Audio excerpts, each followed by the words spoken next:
Esta era a visão daquela sexta-feira em Jerusalém. Um escarnecimento no sentido mais literal, onde ferros e ossos, amarrados às pontas dos chicotes dos soldados, arrancavam a carne de nosso Senhor a cada chibatada. Escarnecimento, arrancar a carne. No rosto, as marcas do soco. Na testa, as marcas causadas pelos espinhos da coroa.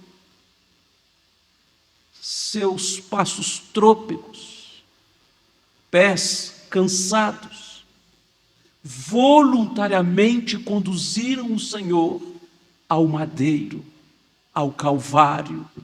Do meio da multidão pegaram um tal Simão, para tentar aliviar o peso sobre os ombros de Jesus. Mas não havia nem homem e nem anjos capazes de aliviar o peso que estava na alma dele, por ti e por mim. Quando chegaram ao lugar chamado Calvário, ali o crucificaram.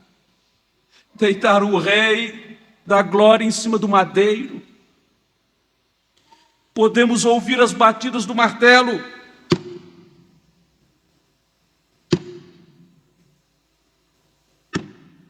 Os espasmos de dor, involuntários, incontroláveis. Você pode vê-lo retorcendo sobre o madeiro, quando grandes pregos fixavam o nosso Senhor naquela cruz. E ele foi erguido, e os olhos daquele mundo o viram e fixaram nele. Deus meu, por que me desamparaste? Rude cruz se erigiu. Dela o dia fugiu, como emblema de vergonha e de dor. Esta também foi a visão do profeta Isaías, como lemos aqui. 700 anos antes da crucificação, Deus lhe revelara como seria aquele dia terrível. E Isaías pôde ver o que os circunstantes daquela sexta da paixão contemplaram, e que você e eu precisamos ter diante dos nossos olhos todos os dias, por todos os séculos.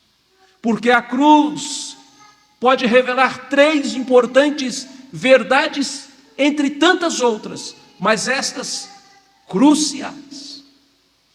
A primeira coisa que Isaías viu foi a gravidade do pecado. Ah, meu querido, o que o pecado é? Que desgraça é esta? Me perdoe a palavra, mas não há outra para ilustrar o que é o pecado. Que desgraça é esta? Que fez com que o nosso Senhor tivesse que descer da glória. Aquele que fez o homem se fazer homem. O pecado é tão grave que fez este homem, filho de Adão, cada um de nós que, feito do pó, voltássemos ao pó. O pecado é tão grave que fez com que Jesus Cristo se tornasse um de nós, para morrer por você e por mim. Você e eu nunca saberemos quão grave é o pecado. Alguns acham que o pecado de Adão foi algo de somenos, como se tendo quebrado apenas o mendinho, mas ele quebrou o pescoço, porque o pecado é uma afronta contra Deus. O pecado é quebrar os laços e a comunhão com Deus. A nossa confissão de fé diz que pecado é falta de conformidade com a palavra de Deus, é roubar de Deus, é usurpar a glória dEle, é não lhe entregar o que lhe devemos. Mas são apenas palavras e conceitos vagos, não é verdade? Mas eu quero ilustrar para você o que é o pecado. 1945. Ah, queridos, 6 de agosto é conhecido como o dia em que o tempo parou. Uma enorme bomba atômica foi lançada sobre Hiroshima. E é conhecido porque recuperaram dos escombros um relógio que parou no exato momento em que a bomba implodiu, 8h05 da manhã. Arrasou quase toda a cidade. 80.000 pessoas morreram. No estado, num flash mortal. Mas não parou por aí. 3 dias depois, a segunda bomba atômica aniquilaria 40.000 pessoas em Nagasaki. É estranho porque, próximo ao epicentro da explosão, as pessoas se evaporaram, ficando apenas uma mancha calcária branca no chão, com a silhueta da pessoa, tamanho calor. Outras foram morrendo lentamente, esfoladas vivas pelo câncer, pela radiação, que mataria ao longo dos anos mais de 200.000 pessoas.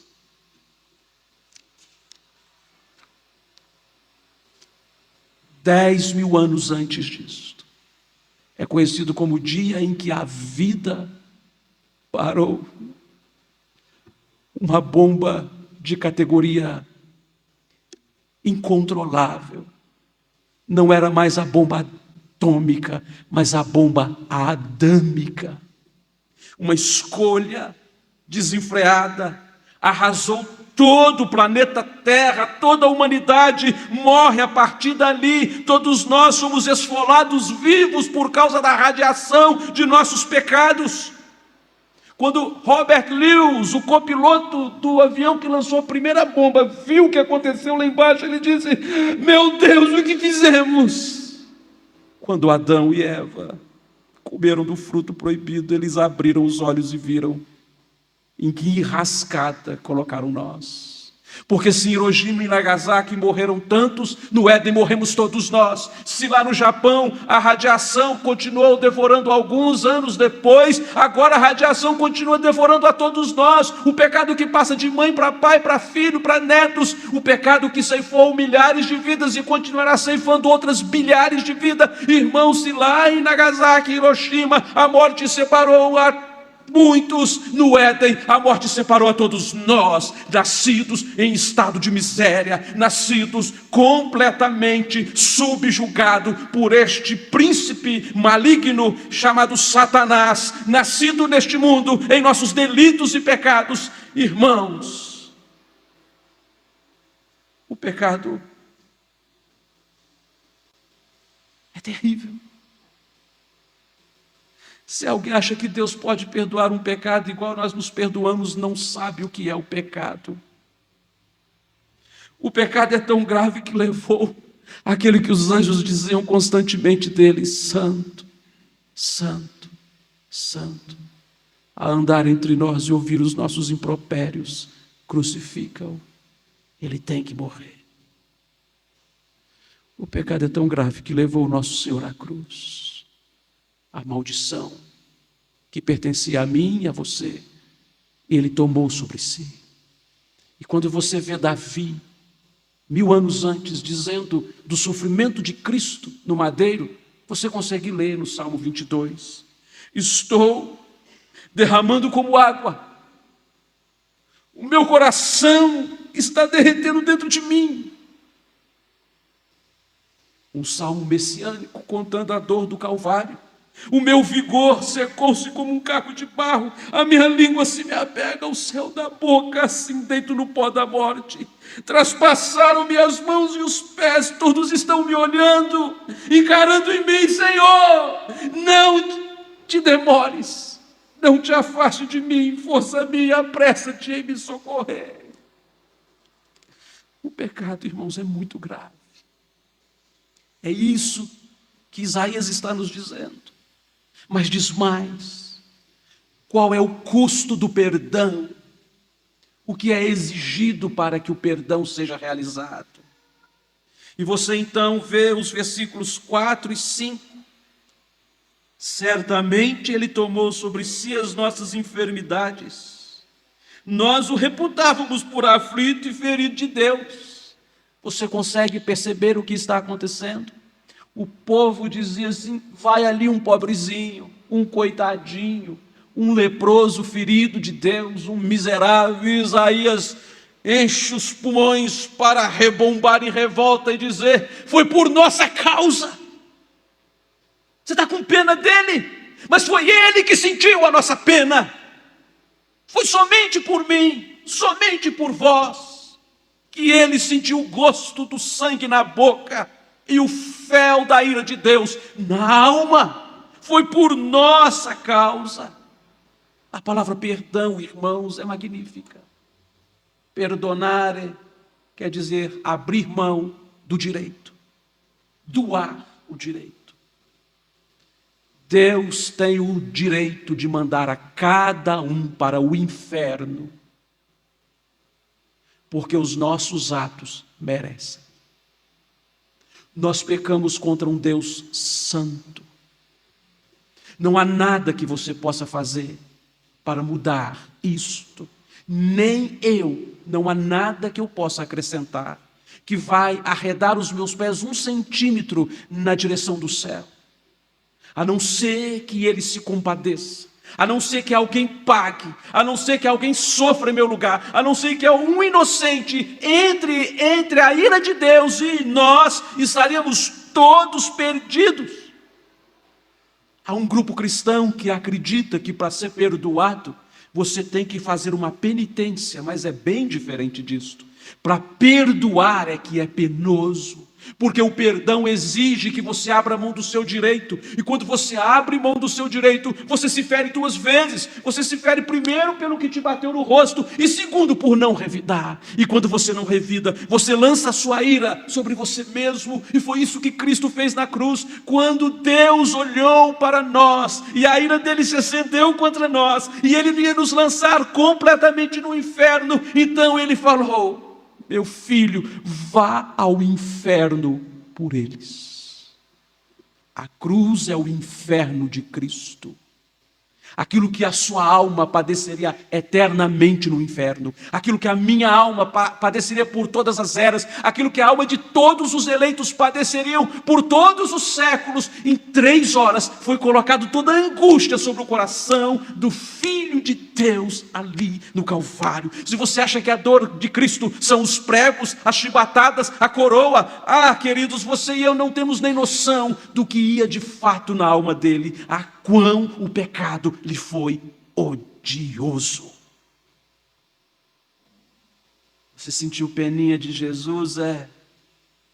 Você não entendeu nada de cristianismo ainda, porque na verdade foi ele que sentiu a nossa pena, tomou sobre si as nossas dores, foi ferido pelos nossos pecados e para nos perdoar. Você talvez ainda não entendeu o que eu estou dizendo. Eu quero te falar de uma senhora que o marido a espancava pelo menos uma vez por semana. Batia na cara dela, chutava e a tratava como uma subespécie de gente. E aquela mulher, arrancando forças de não sei onde, falou: eu não quero mais viver com você. Aquele homem caiu aos pés dela em pranto. Você não pode me deixar, porque você curou todas as minhas feridas, meu bem. E ela disse: pois é, para cada ferida que eu curava em você, você fazia outra em mim. É isso que Jesus está falando para nós nesta noite. Você está sentindo algum alívio aí? Ele tomou sobre si as nossas dores. Cada ferida na alma, cada pecado, cada angústia que nos é aliviada, estavam todas estas máculas sobre o coração de quem só merecia louvores. Nossa única esperança estava em Deus, e é o único que nos pode dar a paz, irmãos, e estranhamente é quem mais temos ofendido nesta vida. É o único que pode nos dar a paz. Pai, perdoa-lhes. Eles não sabem o que fazem. Isaías olha e vê a gravidade do pecado, vê o quão o perdão exigiu de nosso Senhor e diz que aquilo foi a solução de Deus. Não podemos nos enganar, não havia um teatro ali, o pai fingindo que crucificava e o filho fingindo que morria, uma peça teatral. Não, irmãos, sem derramamento de sangue não pode haver remissão de pecados. A única forma de Deus ser pacificado é através do sangue de um inocente. E esse inocente foi até ali, essa era a solução de Deus. Aquela cruz não era de Barrabás, aquela cruz não era de Jesus Cristo, aquela cruz era exatamente minha, nossa, era a cruz que tinha o meu número, o meu tamanho. E se Barrabás foi um eleito, era dele também. Foi bem de manhã cedo que aconteceu. Quase na hora que, cerca de 2000 anos antes, Abraão subiu com Isaque para oferecê-lo como sacrifício. Carregando a lenha nas costas, o menino foi, viu um altar e perguntou para o pai dele: papai, estou vendo a lenha, o cutelo nas tuas mãos, mas cadê o cordeiro? Mal sabia ele que ele estava eleito naquele dia para ser o cordeiro. E o pai, de voz embargada, deve ter dito com lágrimas nos olhos: meu filho, que eu tanto esperei por toda a minha vida, Deus proverá. E quando ele foi matar o Isaque, um anjo descendo e gritando disse: não faça nenhum mal com esse menino, porque o cordeiro foi providenciado por Deus.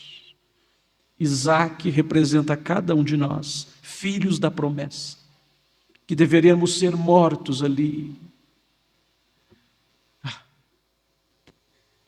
Mas quando João Batista viu Jesus Cristo, disse: eis o Cordeiro, eis o Cordeiro, eis o Cordeiro que tira o pecado do mundo. Irmãos, esta pergunta, onde está o Cordeiro, atravessou as eras até a chegada de Cristo. E quando João Batista o viu, diz: eis o Cordeiro. Poderia ter dito Jeová Jireh, poderia ter dito Deus proveu, poderia ter dito a solução do Senhor.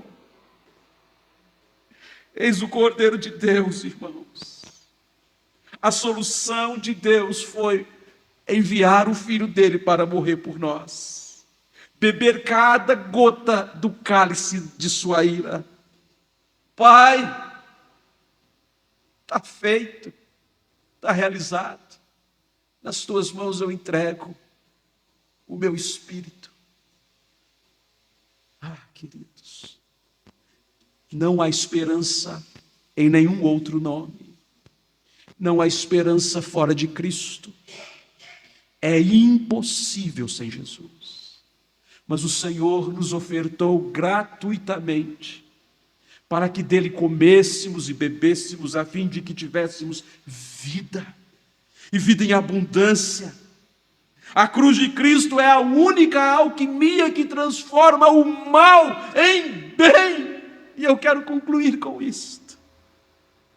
É a mais bela história da humanidade, escrita com sangue, suor e lágrima, misturado com um luto profundo e uma alegria exuberante, sem precedentes, de um amor extremo, nunca visto nem pelos anjos. Porém, irmãos,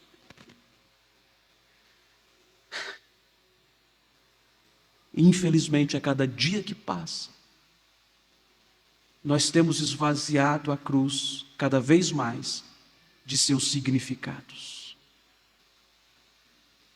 Precisamos nos apegar à cruz de Cristo, de onde flui toda a nossa adoração, todo o nosso perdão, toda a nossa nova vida. Se você não consegue pregar sobre a cruz com eloquência, e se eu não consigo fazê-la, que eu faça com a vida. Que a minha vida seja um reflexo do que ouvimos aqui, que a nossa vida seja um reflexo do que acabamos de aprender.